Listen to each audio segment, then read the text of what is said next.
This is Origami Chess. The board folds up into a package that holds all the pieces. This is what the pieces look like, and I'm going to show you how to make it right now. You'll need 2 pieces of paper, scissors, and then something to color with. Let's start with making the board. We'll first cut a square out of it by folding slanted and cutting this part off.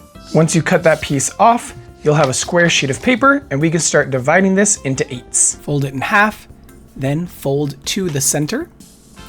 You'll then fold to those new lines that you just made, and then from the edges, fold to those new creases you just made again.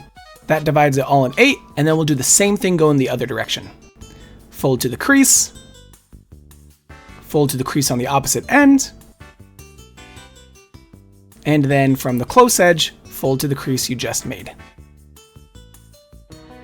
Once it's divided into 8 in both directions, you can then color every other square, and that'll get you a chessboard. Now we'll show you how to make the pieces. First thing is fold another chessboard, and then you're gonna cut out these squares for the pieces. You'll need to cut out 4 rows of pieces. Now that everything's cut, we'll show you how to make the pieces. Fun fact, every piece has folds equal to the amount of points that piece is worth. So a pawn is 1 point, it's only 1 fold, while a queen is 9 points, so it's 9 folds.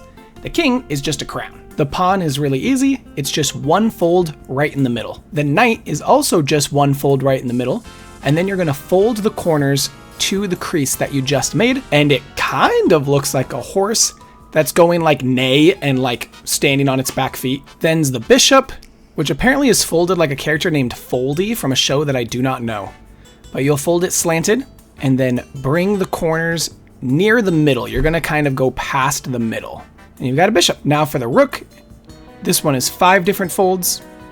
Fold in half the other way, then flip it over and fold diagonal in both directions. Now when you pinch everything together, it'll create this pyramid shape, but we need a 5th fold. So we're gonna bring one of the corners to center and then make that pyramid shape again. You're gonna kind of have to thin it out so that it fits on the square, so you can pinch everything back so it kind of looks like a bird's foot. Now it's time for the queen. Gonna fold diagonal in both directions. Fold one corner down to the center crease, then fold the opposite corner up to the fold you just made. Then you're gonna take the sides and fold them up to the center. And this actually creates a heart. Fold down the flaps on the top, and then bend it in the middle so that it can stand. Last is the king, and this one is definitely the hardest one to make because the king is worth infinite amount of points. It is actually just a crown that you're going to fold. So you're gonna fold in half both ways, then fold it diagonally both ways.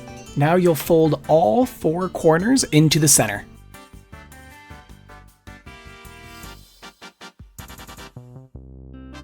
Then flip it over and fold an edge into the center and make sure the triangle flaps out, and do the same to the opposite side. Now fold one flap over, and you're gonna bring the corner into the center crease.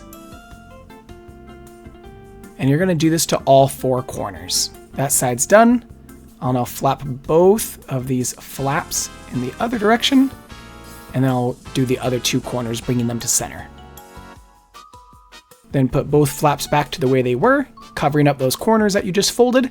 And this part can get a little tricky, but we're gonna open it up and we're gonna push it out and round it out. And I got chubby fingers, so this is a little difficult for me. So I'm gonna bring out a pen to help me. Then bring up all 4 flaps, and that's the crown.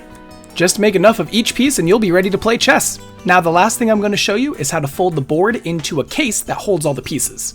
Fold diagonal, then fold a corner up to the crease that you just made, then fold that corner to the crease you just made again, and now go to the opposite corner and fold to that center crease, then flip it over and fold to the crease you just made. So you have 3 creases on one side and 1 on the other side. And now squish everything together, going on those folds that you just made, tuck in the little flap, take the corners, fold them to the bottom crease, and tuck them in. Really, any origami envelope should be able to hold all of your pieces. This is just the one that I like the most. And that's how you make origami chess. The envelope holds all the pieces, and this is small enough to fit in your pocket. Thanks for watching the channel. Make sure to subscribe, hit like, and tell me what else you want me to make.